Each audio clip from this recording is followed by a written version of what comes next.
जाहिरात मला तुम्हाला सगळ्यांना दाखवावीशी वाटेल की कालच्या परभणी पानावरती एक जाहिरात आली होती की ही कामं अर्धवट राहिलीत आणि परभणी विधानसभेत बदल हवा आहे. म्हणजे यामध्ये बसपोर्टचं आहे, नाट्यगृहाचं आहे, विज्ञान संकुल आहेत जे की ते आमदार साहेबांनी मंजूर करून आणले होते. पण बालबुद्धीच्या या महोदयांना मला एक सांगावंसं वाटेल की त्यांनी या सगळ्याची आधी माहिती घ्यायला हवी होती. कारण बसपोर्टचं काम पूर्णत्वास आलेलं आहे, ते शेवटच्या अंतिम टप्प्यामध्ये आहे. त्याचबरोबर तारांगणचं काम चालू आहे. नाट्यगृहाला जो निधी कमी पडला तो यांचा 2.5 वर्षाचा कार्यकाळ सत्ताधाऱ्यांचा त्यांचा होता ना. मग त्यांनी या काळामध्ये का नाही निधी आणला? हे काम निधी आणून त्यांनी हे नाट्यगृह कंप्लीट करून त्याचा लोकांना पण यांनी करून श्रेय त्यांनी घ्यायला हवं होतं ना. पण केवळ आकसबुद्धीने आमदार डॉक्टर राहुल पाटील साहेब आणि खासदार बंडू जाधव साहेब गद्दार गटामध्ये गेले नाही म्हणून त्यांनी जनतेला वेठीस धरू नये आणि त्याचा राग आणि त्याचा रोष त्यांनी जनतेवर काढू नये एवढं आमचं म्हणणं होतं.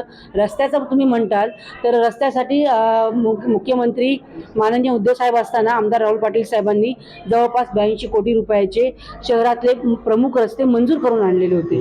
परंतु त्यांनी या निधी वळवण्याचा त्यांनी एक डाव रचला. मग त्यामध्ये आमदार डॉक्टर राहुल पाटील साहेबांनी हायकोर्टामध्ये एक याचिका दाखल केली आणि ही याचिका दाखल करून की आमचे हे जे रस्ते आहेत ते रस्ते आमच्या परभणी जिल्ह्याला मिळालेच पाहिजे आणि की हा न्यायालयीन लढा जो आहे तो आमदार राहुल पाटील साहेबांनी जिंकला. आणि यामध्ये हायकोर्टाने असा निकाल दिला की हा जो परभणी जिल्ह्याचा रस्त्याचा जो निधी आहे तो इतरत्र कुठेही वळवू नये. तो परभणी जिल्ह्याचा रस्त्याचा निधी परभणी जिल्ह्यालाच मिळाला पाहिजे आणि हे रस्ते झाले पाहिजे. आणि साहेबांच्या प्रयत्नामुळं आणि दिलेल्या लढ्यामुळं आज आपल्या परभणी शहरातले मुख्य रस्ते, नानलपेठचा रस्ता असेल, सुपरमार्केटचा रस्ता असेल, हे जे काही मुख्य मेन रस्ते, उघड्या महादेवाकडचा रस्ता असेल, हे जे शहरातले प्रमुख रस्ते आहेत त्याचं आता काम चालू झालेलं आहे. आणि या व्यतिरिक्त अंतर्गत रस्त्यांसाठी सुद्धा साहेबांनी बराच निधी आणला आणि ते रस्ते पूर्णही झालेले आहेत. प्रभाग क्रमांक 15 असेल, प्रभाग क्रमांक 9 असेल, प्रभाग क्रमांक 5 असेल, अशा बऱ्याच प्रभागांमधले अंतर्गत रस्ते साहेबांनी मंजूर करून आणले. ते बरोबर आहे. पण हे जे दाखवण्यात आलेले आहे कामं तर याची रखडलेलीच आहे ना, मग जबाबदार कोण आहे याच्यासाठी? सत्ताधारी. रखडलेले म्हणता येणार नाही. बसपोर्ट कंप्लीट झालेले आहे, जवळपास 4 वर्ष झालं बसपोर्टचं काम सुरू आहे. नाही आताच कंप्लीट झालेले, काही दिवसामध्ये त्याचं लोकार्पण होईल. त्यानंतर तारांगणची अंतिम टप्प्यामध्ये आहे. नाट्यगृहाला तुम्हाला सांगितल्याप्रमाणे वारंवार साहेबांनी पाठपुरावा केला, त्याला मागणी केली. पण या सध्याच्या जे सत्ताधारी आहेत त्यांनी याला दबावापोटी त्यांनी काही या गोष्टींना न्याय दिला नाही. म्हणजे एकीकडे निधी थांबवण्याचं काम भाजप करत आहे, दुसऱ्या ठिकाणी जी कामं रखडलेली आहेत त्याची जाहिरात करतात असं वाटतं तुम्हाला? हो, 100% मला वाटतंय. त्यांनी करायला पाहिजे होती ना, सत्ता त्यांची होती ना. मलाच त्यांचा प्रतिप्रश्न आहे की त्यांना प्रतिप्रश्न आहे की त्यांनी ही कामं करायला हवी होती. त्यांनी ही कामं का नाही केली? तुमची सत्ता होती, विधानसभेला तुम्हाला उभं राहायचंय ना. मग ही कामं करून तुम्ही लोकांपुढे जायचं होते ना.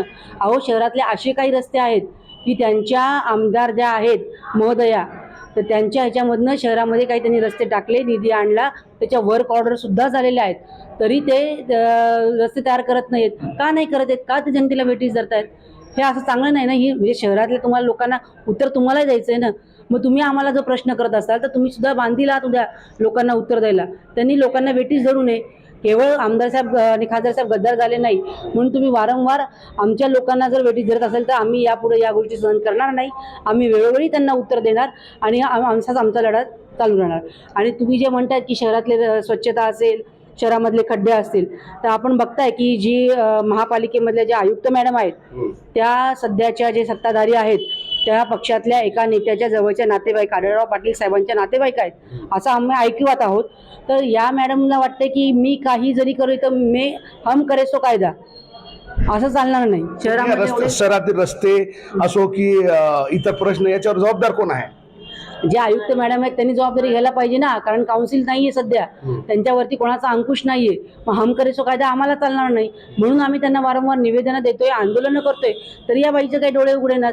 आणि तरी सुद्धा या शहरामधल्या जे काही खड्डे साधे सुद्धा आम्ही त्यांच्याकडे प्रश्न देतो की शहरामध्ये जे काही खड्डे आहेत ते त्यांनी बुजवावेत, जी काही धूळ झालेली आहे ती धूळ त्यांनी साफ करावी, हे असे आम्ही त्यांच्याकडे प्रश्न घेऊन जातो.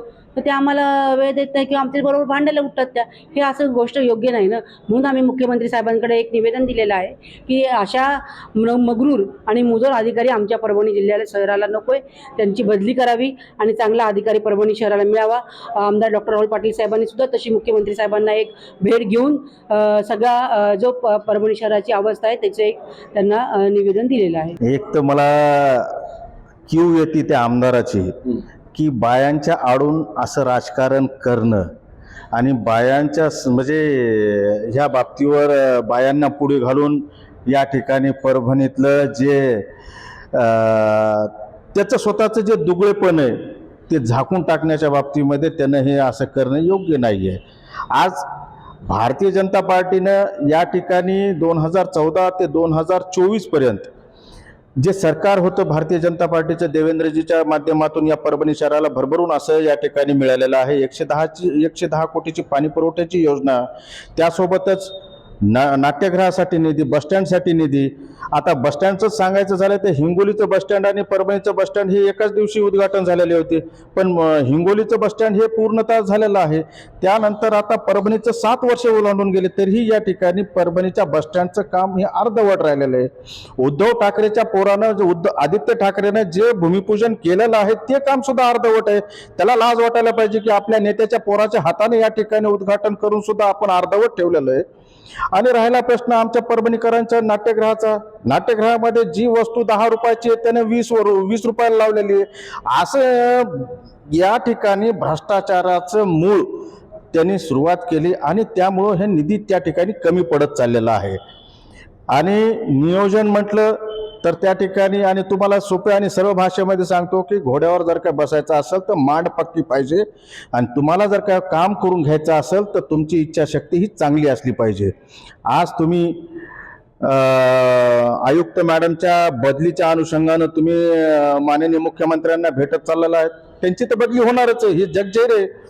आज निवडणुकीच्या अनुषंगानं त्यांची ही बदली होणारच आहे, पण ते त्यांच्यावर आरोप टाकून ते काही पूर्णत्वास तुम्ही घेऊन जाऊ नका. कारण निवडणुका समोर आल्या म्हणून तुम्ही ह्या गोष्टी आयुक्तांची बदली करतो, हे करतो, ते करतो.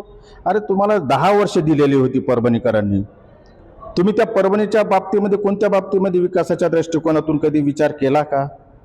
रस्त्याच्या बाबतीमध्ये तुम्ही जे माननीय बांधकाम मंत्री त्यावेळेसचे अशोकरावजी चव्हाण साहेबांनी आपल्याला 67 कोटीचा निधी या ठिकाणी दिलेला होता. सरकार बदलल्यानंतरही आम्ही परभणीकरांनी आणि भारतीय जनता पार्टीच्या आम्ही सर्व कार्यकर्त्यांनी, नेत्यांनी मिळून ते 67 कोटी परभणीच्या उपयोगासाठी येण्यासाठी आम्ही माननीय देवेंद्र फडणवीस साहेबांना सांगून तो निधी माननीय बांधकाम मंत्री रवींद्र चव्हाण साहेब यांच्याकडून तो आम्ही मिळवला. आणि तुम्ही या ठिकाणी बांधकाम विभागाला कुलूप ठोकून कुठं आंदोलन करून या ठिकाणी श्रेय घेण्याचं काम करतात.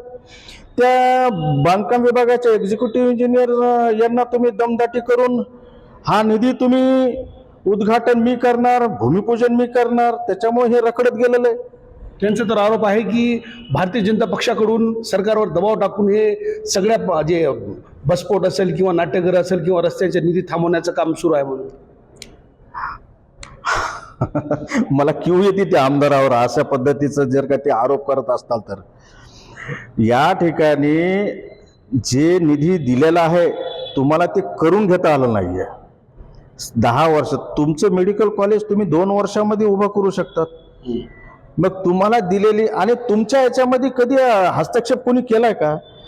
बांधकाम तुम्हीच करतात, गुत्ते तुम्हीच घेतात.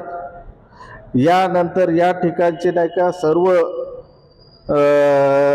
तुम्हाला कोणी अडवलेलं सुद्धा नव्हतं, पण तरी तुम्ही ते केलं नाही आजपर्यंत. निधी शासनाकडून जो निधी येतो तो निधी थांबवण्याचं काम भाजपनं केलं असं त्यांचा आरोप आहे. नाही, या सरकारनं पूर्ण निधी हा दिलेला आहे.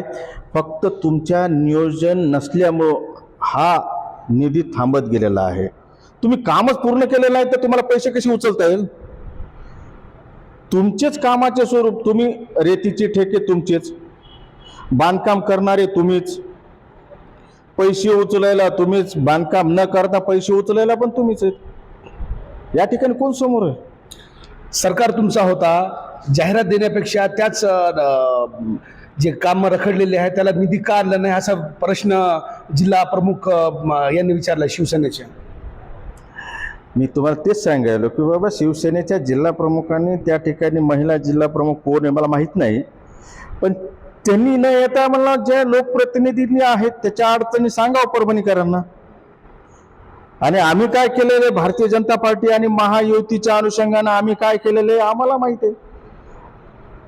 या ठिकाणचं बजेटमध्ये आम्ही ज्या ज्या गोष्टी घेतल्यात, मागच्या अधिवेशनामध्ये मराठवाड्याच्या अनुषंगानं या ठिकाणी मंत्रिमंडळाची बैठक झाली. त्या मंत्रिमंडळाच्या बैठकीमध्ये या 4 बंधाऱ्याची मान्यता माननीय देवेंद्र फडणवीस साहेबांनी दिलेली आहे. 1000 कोटीचा निधी त्यांनी दिलेला आहे. मग हजार कोटीने ते देत आहेत, तर हे या 2 आणि 3, 4 कोटी रुपये रोखण्याचं काही कारण येत नाही. हजारो कोटी रुपये जे अर्थी दिले, तर मग बसपोर्टचं काम असेल, नाट्यगृहाचं काम, परभणीच्या रस्त्यांची अशी दुरावस्था झाली, मग त्यासाठी निधी का उपलब्ध होत नाही? निधी उपलब्ध आहे, यांच्या मनातला गुत्तेदार भेटणे म्हणून ते थांबला असेल, नाहीतर त्याच्या गुत्तेदाराकडून काही यायचं राहिलेलं असेल, त्याच्यामुळे ते दबाव टाकीत असतात. निधी कुठेही कमी पडलेला नाहीये. निधी हे सातत्यानं या ठिकाणी आपल्या परभणी शहरासाठी मिळत गेलेला आहे. फक्त आणि फक्त यांच्या ढिसाळ कार्यक्रमामुळे हे निधी अपुरा, म्हणजे निधी हा रखडत गेलेला आहे. भाजपनं काही निधी थांबून ठेवलेला नाही. कोणत्याही प्रकारचा निधी या ठिकाणी थांबवून ठेवलेला नाही. फक्त देण्याचं काम भारतीय जनता पार्टी आणि महायुतीच्या सरकारने हे केलेलं आहे.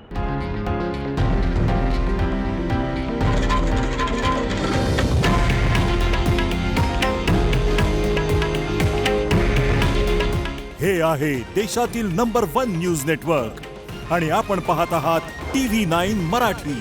काळजी तुमची, हित महाराष्ट्राचं.